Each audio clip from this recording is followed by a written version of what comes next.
everybody, Nico here from the City Museum. We're here in front of St. Nicholas Church, and pretty much I think every Juneauite who has ever lived here is going to remember this very distinctive building. What you may not know is that there's a really important memorial sitting out front of the church. And this particular memorial was dedicated in 2016, and it's dedicated to those who lost their lives in the internment camps in Southeast Alaska during World War II. Now, a lot of people haven't heard about this particular event. It hasn't been widely publicized.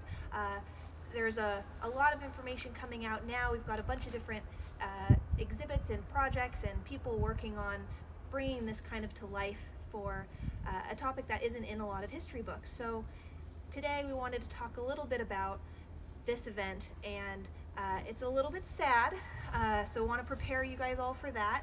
We are living through hard times, but it's important also to know what's happened in your own backyard in Southeast Alaska, as well as these monuments that are around town that maybe people don't visit or know about. So what happened in World War II? Most people know about the camps that the Japanese Americans were put into that were relocated based on their race and country of origin, even those who were born here. But what many don't know is that the Unangax people who live in the Aleutian and Pribilof Islands were also relocated from their homes. For those who may not have knowledge of where these islands are, most people know the Aleutian Islands. They're the big tail of Alaska. The Pribilof Islands of St. Paul and St. George are two small islands located north of the Aleutian chain in the Bering Sea. Traditionally, these islands are homed by the Unangan people, or what is often referred to as Aleuts. Aleut is the term that they were referred to by outside people, so the Russians and the Americans. Unanga is the name they call themselves in their own language. So although Aleut is still often used, we are working to switch that terminology so that way we're using the proper terms.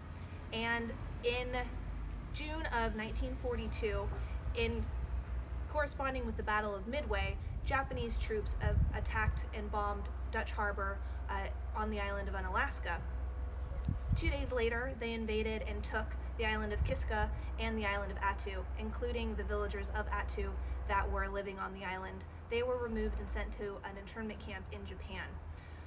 Following those events, the United States government and military made some fast decisions. They had been talking about relocating civilians for quite some time. Right after Pearl Harbor, there were thoughts that obviously military force could be needed in Alaska, and civilians are obviously usually considered problematic, but nothing had been done up until the Japanese invasion of the Aleutians, mainly because who was in charge and who had civil authority really wasn't known. So as a result, these decisions were made very quickly, and within days, a ship arrived on St. Paul to remove the villagers, and shortly followed the next day to St. George. And they were given about an hour to pack. We're told to bring one sack, and they couldn't bring any hunting, fishing, really a whole lot of materials. They had no idea where they were going or how long they were going to be there. Once St. Paul and St. George, the residents of St. Paul and St. George were put onto the Delaroff, they went and picked up villagers from Atka, and they sailed down to Southeast Alaska. While they were on that ship for about a week, that's when it was decided where they were going to go. The people from St. Paul and St. George were relocated to a mining facility and a cannery in Funter Bay on Admiralty Island, and the people of Atka were rehomed at a defunct herring plant on Killisnoo near Angoon, also on Admiralty Island. Within a month, the rest of the Unangan population of the Aleutian Islands were removed from their homes. Everyone else were transported to Wrangell Institute for a short amount of time while new locations could be scouted and determined for where they were going to be housed for this foreseeable future. People from Unalaska were interned at Burnett Inlet near Wrangell, and the residents from the smaller villages on the Aleutian chain were rehomed at Ward Lake or Ward Cove near Ketchikan. All except for Ward Lake were in defunct buildings. Most of them didn't have insulation. They weren't made for living through the winter, and people were going to be there for 2 to 3 years. Most of them didn't have proper sanitation, illness was rampant, and the camps themselves had about a 10% death rate. So this memorial here is to all those who perished to and from the camps as well as while they were there. And while this is the closest we have to an accurate record, there are still unknowns. So whenever they talk about different cemeteries at the different campsites, it's still talking about which ones are known graves, and they're thought to be more than just what we have listed here. And the villagers were able to return home. St. Paul and St. George went back in May of 1944, and everyone else returned April of 1945.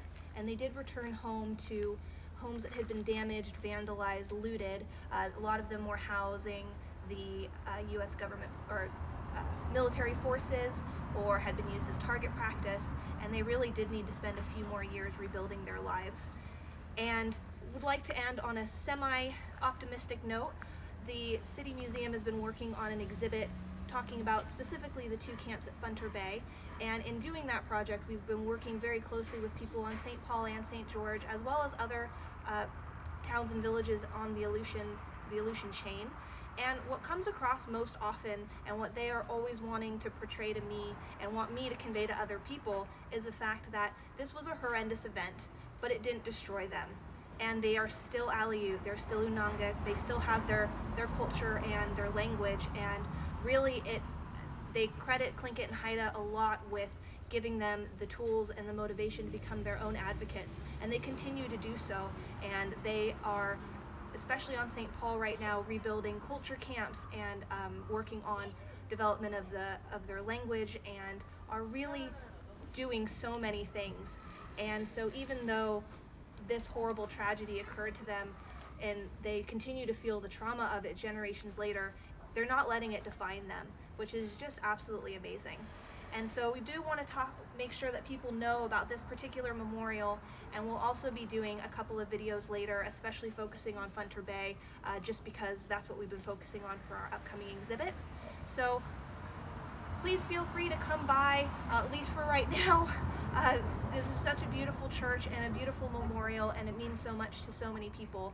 And again, if you have any questions, feel free to send them to the Juneau-Douglas City Museum. We're always happy to answer any questions, and thank you again for listening to us.